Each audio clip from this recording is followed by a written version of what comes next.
გამოვდივართ მე და ჩემი ოჯახი აქციაზე იმის გასაპროტესტებლად, რაც ხდება ქვეყანაში. უკანონობა, უსამართლობა, გარდა იმისა, რომ ჩვენი ეგრეთ წოდებული მთავრობა კონსტიტუციას, ასე ვთქვათ, თავზე გვახევს და ხალხის არჩევანს არ ითვალისწინებს და უარს ამბობს ევროინტეგრაციაზე და საერთოდ სხვა კურსით მიყავს ქვეყანა.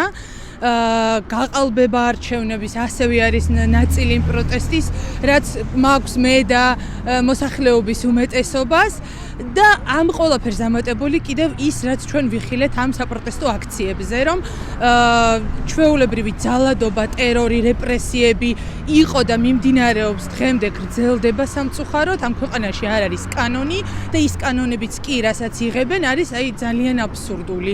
ყველაფრის გასაპროტესტებლად გამოვედით და ვითხოვთ ახალ არჩევნებს, სამართლიან და ნამდვილ არჩევნებს.